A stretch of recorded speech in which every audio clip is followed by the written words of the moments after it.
नमस्कार, आपके साथ मैं सान्या। स्वागत है आपका 7 PM शो में। आज के शो में हम बात करेंगे कि भारत में कोरोना के नए वेरिएंट आने के बाद अब किस देश में कोरोना का नया वेरिएंट सामने आया है। लेकिन शुरुआत करते हैं ट्विटर और केंद्र सरकार के बीच चल रहे विवाद के बारे में। नए आईटी नियम 2021 की गाइडलाइन को लागू न करने पर सोशल मीडिया प्लेटफॉर्म ट्विटर के खिलाफ दिल्ली हाईकोर्ट में अर्जी दाखिल की गई है।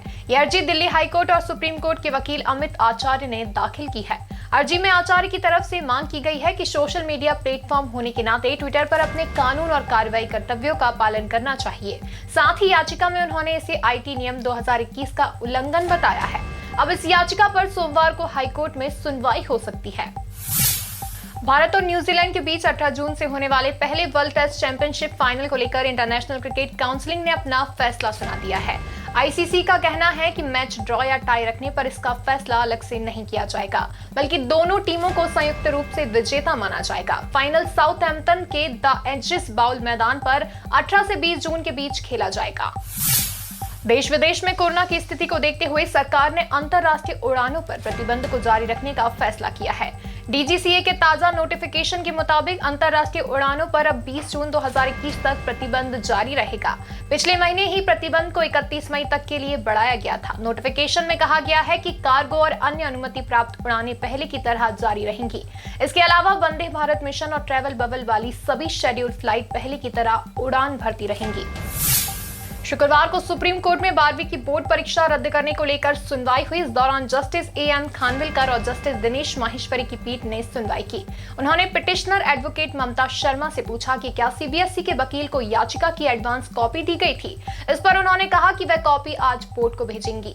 इसके बाद कोर्ट ने आदेश दिया कि सुनवाई से पहले ये कॉपी आपको देना होगा। इसके बाद सुनवाई को सोमवार तक के लिए टाल दिया गया।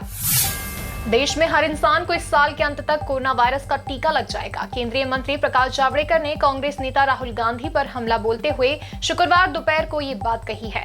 उन्होंने राहुल गांधी के उस बयान पर जवाब देते हुए ये बात कही जिसमें कांग्रेस नेता ने कहा था कि देश में 130 करोड़ आबादी में से अब तक 3% लोगों को ही कोरोना के दोनों टीके लग पाए हैं।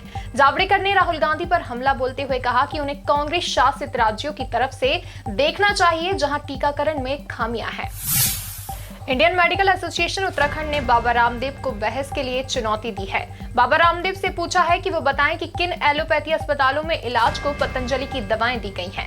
आईएमए ने सार्वजनिक रूप से पैनल डिस्कशन के साथ बहस को चुनौती दी है।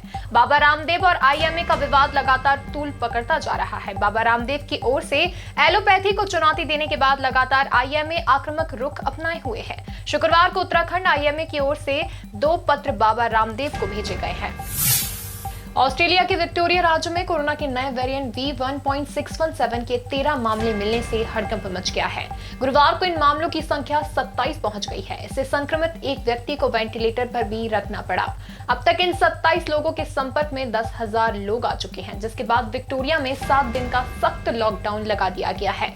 राज्य सरकार ने कहा कि हाल के दिनों में ये राज्य में संक्रमण की सबसे तेज रफ्तार है, इसीलिए ये चिंता का विषय है। अब लॉकडाउन में किसी भी व्यक्ति को जरूरी चीजों की शॉपिंग के लिए घर से 5 किलोमीटर से अधिक दूरी पर जाने की इजाजत नहीं होगी। आज के शो में बस इतना ही। कल फिर मुलाकात होगी देश की बड़ी सुर्खियों के साथ। तब तक के लिए आप देखते रहिए मृदुभाषी।